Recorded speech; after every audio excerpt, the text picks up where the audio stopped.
আজকে আমরা একটা বেশ অন্যরকম বাংলা হরর সাসপেন্স স্ক্রিপ্ট নিয়ে কথা বলবো। নাম ছায়ার কার্নিভাল, স্মৃতির মায়াজাল। হুম। নামটা শুনেই বোঝা যাচ্ছে বেশ রহস্যময় ব্যাপার।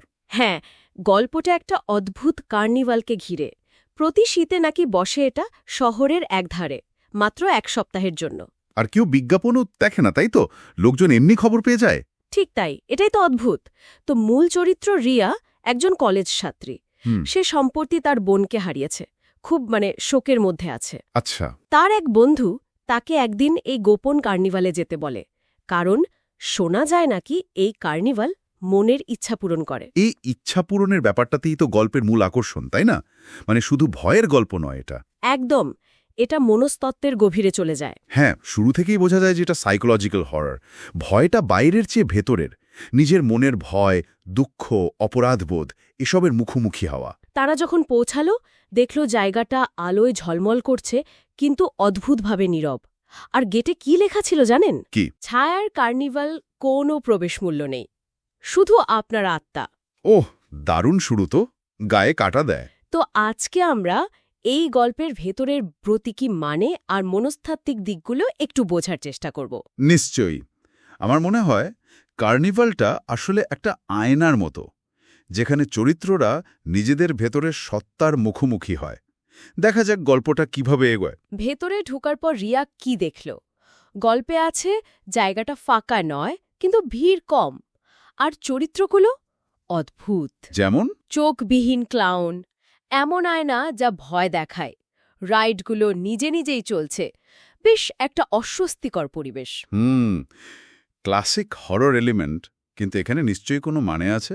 সেখানেই একজন কালো টুপি পরা লোক এসে রিয়াকে বলে, শুধু দুঃখ বয়ে বেড়ানো মানুষরাই আসল কার্নিভালে ঢুকতে পারে। তার মানে এটা সবার জন্য নয়, এটা একটা বাছাই প্রক্রিয়া।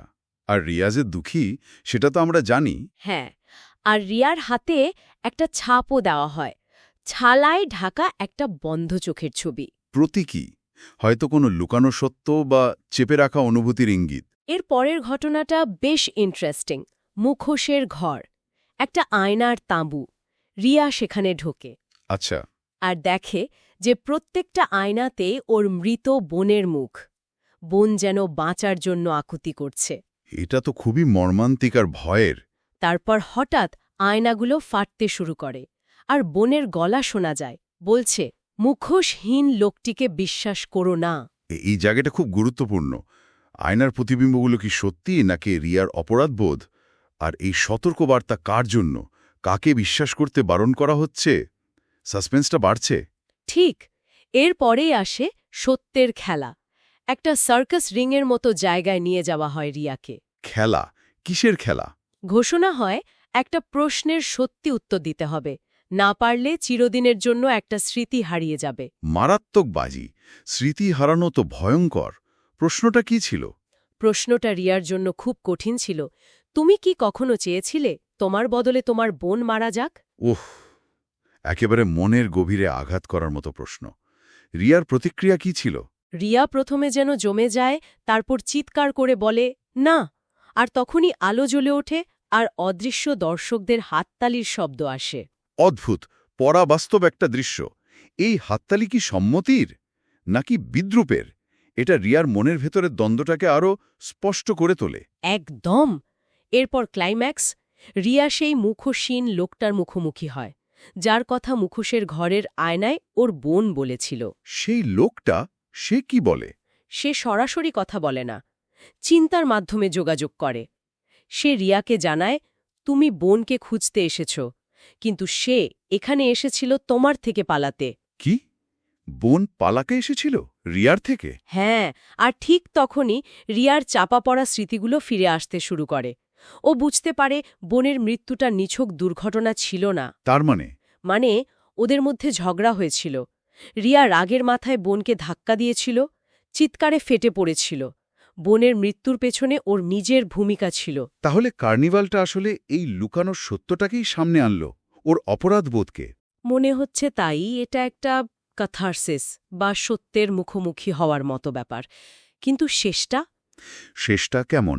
রিয়া জেগে ওঠে মাঠের মধ্যে। কার্নিভাল উধাও, যেন কিছুই ছিল না। কিছুই না?